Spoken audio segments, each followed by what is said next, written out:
Hey, this is Majin. Here's my comic pull list for June 28th, 2017. I did get some trades in. First up is Runaways, the Complete Collection, Volume 1.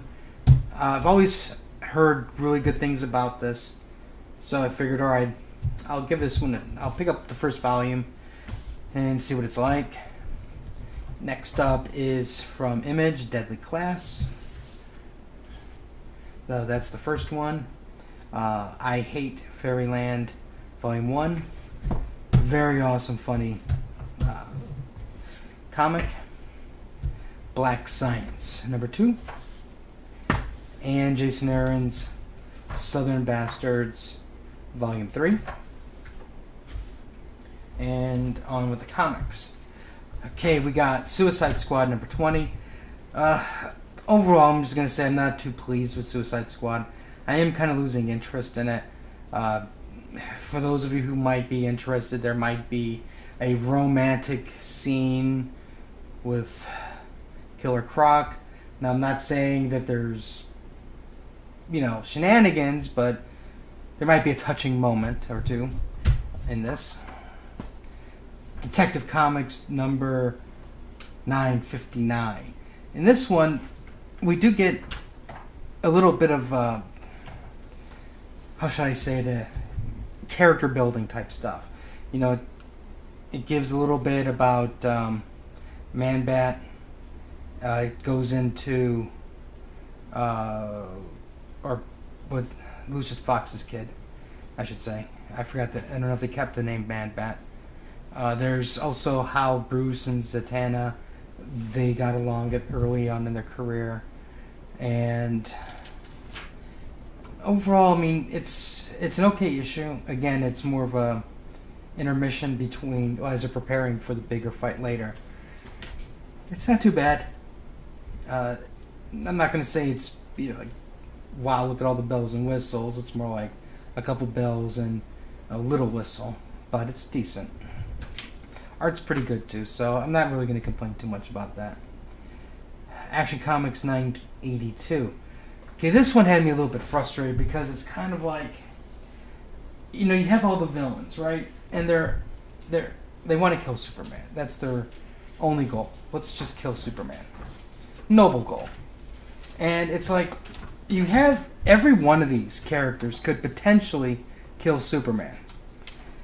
But they can't just do that. Oh, we got to come up with a plan first. Well, let's go to this Fortress of Solitude and let's do that, and then we can get Superman, and life was going to be great. We're going to get some party gifts while we're there. And I'm just like, just kill Superman if that's what your goal is.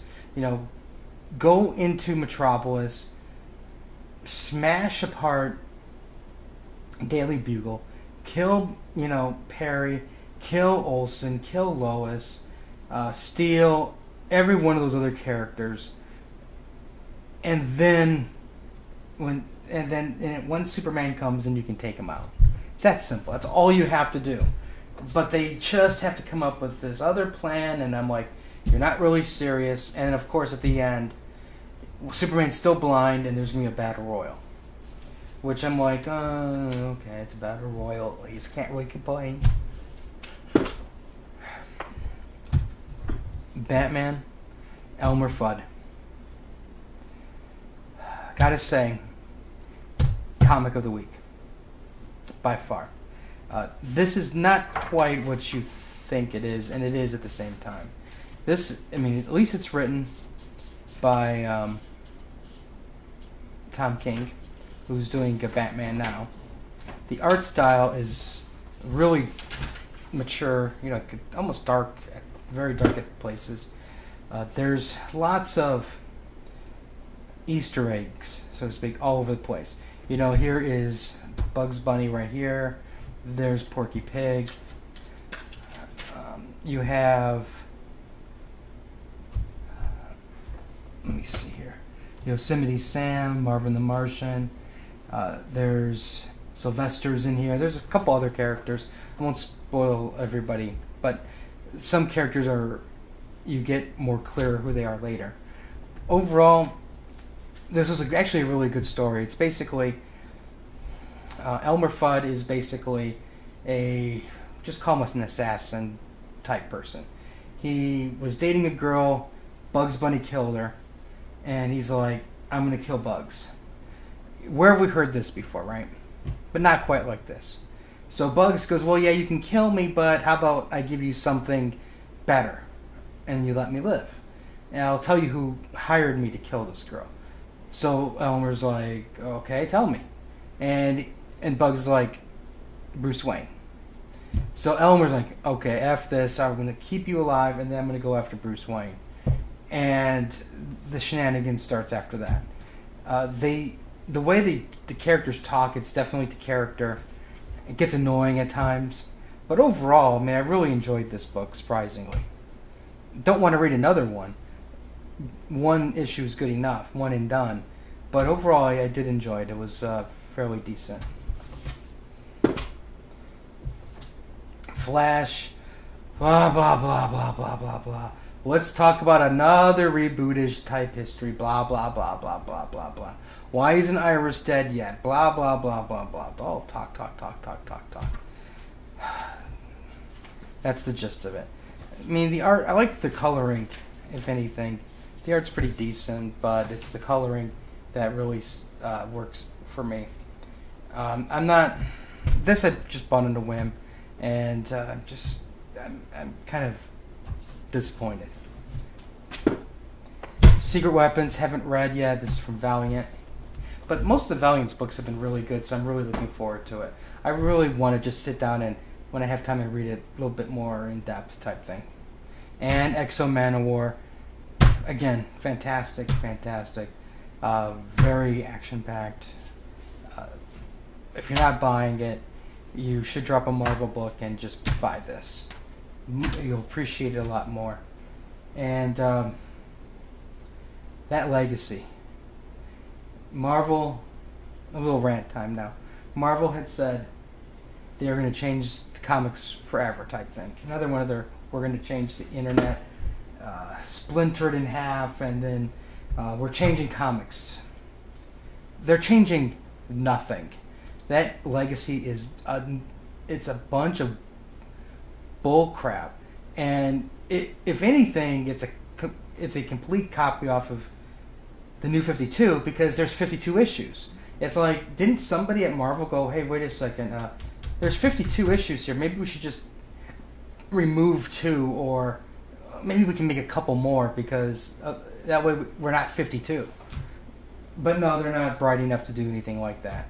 And it's just, look, let's be honest, let's call it what it is. It's a desperate attempt at trying to regain the fans that left them. And you know what? I as a fan that left you, you've done nothing to show me that you're serious. It looks like a last ditch effort where there was not a lot of thought and effort put into it, and the way you're just bringing back characters like in Secret Empire, like Rick's not dead any longer, Bruce Banner's not dead any longer, Bucky's not dead, the Red Skull's not dead. I'm just like, when a character dies, it's supposed to mean something. Now it means absolutely nothing, because, heck, Hulk. The Hulk has got to be one of the quickest turnarounds. Actually, Rick Jones is the quickest turnaround, because he died at the beginning of Secret Empire. 5 issues in, he's back. So this is just getting ridiculous. It's a clear indication that Marvel doesn't know how to write a story any longer. What they try to do is they sell you the headline, character dies, that kind of a shock. Oh my gosh, big changes are happening. You buy it for the change, you buy it for the death, and then they quietly reset everything behind your back. So don't buy it. Don't buy into this nonsense any longer. I mean, if there's a Marvel book you really, really love, fine. I can't stop you from buying that, but use better judgment, because this 52 nonsense is insane. And if anything, if you dropped Marvel books, do your comic store a favor and pick up DC and Image, Valiant, IDW, Dark Horse, anything else. Try to replace some of those stuff that you dropped. because they're hurting because of that, because of Marvel's incompetence. So, anyways, that's some pull list and some reviews and some trade stuff. We'll have more stuff later because I definitely want to go over the previews guide because that's a bunch of more nonsense, and but I didn't want to do it without carefully going through it a couple times first. So, anyways, that's all for today. Let me know what you guys picked up, what you guys are looking forward to reading the most. Let me know if you're really looking forward to Marvel's Legacy, and we'll have more stuff later. So until next time.